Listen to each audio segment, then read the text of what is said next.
누구나 돈으로부터 자유로워지고 싶어 한다. 돈에서 자유로워지는 데는 5단계가 있다.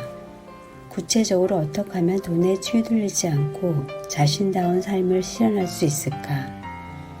첫 번째는 자신과 마주하고 현재 위치를 아는 것이다. 자신이 어디에 서 있는가를 정확히 아는 것은 중요하다. 어떤 이유로 현재의 자산 또는 부채, 현재의 수입을 갖게 되었는가? 현재의 상태를 마주함으로써 자신의 경제 상태를 정확히 알 수 있다. 그 과정이 고통스러울 수도 있다. 왜 저축을 하지 않았던 걸까? 좀 더 적절한 곳에 돈을 써야 했었는데 라고 후회한다거나 자기 혐오의 감정이 나오기도 한다. 그 감정과 차분히 마주하는 것이 첫 단계이다. 일시적으로는 고통스럽지만 꼭 필요한 과정이다. 다이어트나 외국어 공부, 운동도 그렇지만 뭔가를 시작할 때에는 너무 아무것도 되지 않아서 큰 충격에 빠질 수 있다. 하지만 지금이 가장 잘 안 되는 시기라고 마음을 다잡으면 어떻게든 된다. 힘들어도 지금의 자신과 마주해야 한다. 그것이 가능해야 미래와 돈에서 자유로워질 수 있다. 돈이나 감정에서 도망쳐서는 평생 돈에 휘둘리게 된다. 그러면 정말 충실한 인생과는 점점 멀어지게 된다. 두 번째는 과거의 자신을 치유하고 돈의 설계도를 다시 써야 한다. 자신의 과거와 마주하는 것이 다음 단계이다. 돈의 설계도에 얽힌 과거 이야기가 잔뜩 기록되어 있을 것이다.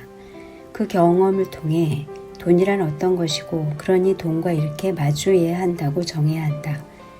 돈의 설계도에는 무언가 기록되어 있다. 돈은 즐거운 것이라고 쓰여 있는가? 아니면 고통스럽게 벌어야 하는 것이라고 쓰여 있는가? 자신의 돈의 설계도를 해석할 수 있다면 다시 쓰는 작업이 기다리고 있다.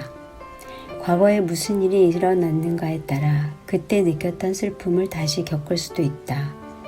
하지만 어린 시절 힘들었던 부모님도 나름 최선을 다했다는 걸 알 수 있을지도 모른다. 이 작업을 진행하면서 곧 다양한 통증이 동반된다. 그 아픔을 치유하고 나면 새로운 돈의 설계도가 만들어진다. 치유해 가는 과정에서 재밌는 경험도 한다. 돈에 대한 트라우마나 가족관계의 치유가 진행될 때마다 신기하게도 경제 상태가 좋아질 수도 있다. 돈의 설계도를 다시 쓰면 풍족함의 그릇이 커진다.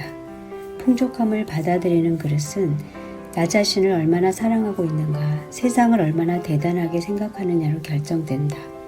부자인 사람들은 이 세상에는 돈이 많고 자신이 원하면 얼마든지 돈을 벌 수 있다고 생각한다. 돈과 인연이 없는 사람들은 받아들인 데 서툴기 때문에 돈이 들어오지 않았던 것이다. 그 사람의 경제 상태가 어떻게 될지 점치는 것은 그다지 어렵지 않다. 현재 돈을 어떻게 쓰는지 알면 보이기 때문이다. 그 사람이 돈을 자신의 쾌락만을 위해 쓰고 있다면 더 이상 풍족해지기 쉽지 않다. 하지만 자신의 수입을 다른 사람을 위해 쓴다면 더더욱 수입이 많아진다. 돈을 어떻게 쓰느냐에 따라 미래가 결정된다고 할 수 있다. 돈의 설계도를 다시 그려가면서 돈과 제대로 마주하는 기회를 가져야 한다. 또 중요한 것은 풍족함의 기준을 낮춰야 한다. 감각은 늘 바뀌고 우리가 좋은 것에 익숙해지면 사치가 당연해져 버린다. 불과 20년과 현재를 비교해보면 여러 가지 측면에서 비교할 수 없이 삶의 질이 향상되었다. 모든 것들이 좋아지고 모든 것들이 세련돼지면서 우리의 감각이나 기대치도 한층 높아진다. 개발도상국의 슬럼가에 사는 사람이라면 비를 맞는 지붕이 있는 곳에서도 잠을 잘 수 있는 것만으로 풍족함을 느낀다. 반대로 세계적인 부자는 최고급 호텔의 로얄 스위트룸에서 묵지만 가구 디자인이 싸구려라는 사실에 불만을 느낄지도 모른다. 최소 이것만 있으면 나는 부자다라고 느끼는 것이 풍족함의 임계점이다. 자신의 기준은 어디에 있는지 알아봐야 된다. 풍족함을 느끼는 최저 라인은 자기도 모르는 사이에 점점 올라간다. 그리고 그 기대치가 올라가면 쉽게 내려가지 않는다. 자동차는 수입차여야 되고 정장은 비싼 고급 맞춤 정장이어야 되고 레스토랑은 최고급 레스토랑에서 밥을 먹어야 하는 등 가족들과 자신의 기대치가 한껏 높아져서는 돈이 아무리 있어도 부족하다. 이렇게 자연스럽게 올라가 버린 기대치를 정기적으로 내려야 한다. 그렇지 않다면 언제까지나 돈에 휘둘리게 된다. 돈에 휘둘리지 않기 위해서는 세 종류의 방법이 있다. 경제적 자유를 목표로 검소하게 살며 자본주의에서 이탈한다. 어느 것을 선택하느냐는 자신의 인생관, 성격, 재능에 따라 결정된다. 좋고 나쁨이 아니라 어떻게 살고 싶으냐에 따라서 자연스레 무엇을 선택할지 알 수 있다. 만약 인생을 선택한다면 어떤 인생을 고를 수 있을까? 자신의 결정에 달려있다. 자신의 성격이나 재능을 파악하고 무엇을 하고 싶고 어디에 살고 싶은지를 생각해 본다.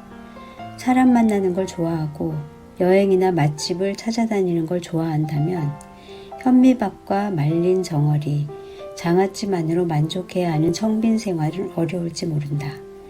한편 모임은 거북하고 전철은 피곤하며 사람 많은 곳은 내키지 않고 건물 안에 있고 싶지 않고 분 단위의 스케줄은 생각할 수도 없다는 사람도 있다. 이런 사람은 사회적으로 무엇을 하거나 성공하기가 현실적으로 어려울 수도 있다. 자신의 재능이나 취미, 기호 등을 잘 이해하고 어떤 인생을 사는 게 즐거운지 생각해 봐야 한다. 경제적 자유를 목표로 해서 긴장감을 갖고 몰두하는 스타일과 검소하고 알뜰하게 살면서 시골에서 농사 짓는 삶은 완전히 다르다. 자기가 어떤 라이프 스타일을 지향하는지 생각해 봐야 한다. 5번째는 해피머니의 순환을 만들어낸다. 돈과 행복하게 지내기 위해서는 해피머니의 순환에 몸을 맡겨야 한다. 해피머니란 사람을 행복하게 해주거나 즐겁게 하는 것이다. 일상적인 경제활동의 대부분이 누구를 행복하게 하거나 즐겁게 하는 것이라면 우리 자신도 당연히 즐거울 수 있다. 그래서 불안이나 초조에 돈을 써서는 안 된다. 돈에 대해 불안을 안고 있는 사람들은 늘 줄어든 돈을 의식하게 된다. 돈을 쓸 때는 어떤 상품이나 서비스와 교환하게 되고 그럼으로써 그 돈을 자유로이 사용할 권리를 잃어버리게 된다. 돈이 없어서 미래가 어두워진다는 생각에 불안을 느끼고 일종의 패닉을 맛보게 되면 스스로 상당한 스트레스를 느끼게 된다. 돈과 교환한 물건이 누군가를 행복하게 한다는 감각도 중요하긴 하다.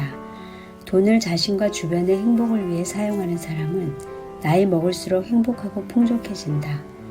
살아가는 동안 돈의 흐름이 끊기지 않을 거라고 확신하면 좀 더 돈과 즐겁게 만날 수 있다. 돈이 아닌 인생을 향한 신뢰감이 쌓이는 것이다. 사람들을 행복하게 할 수 있다.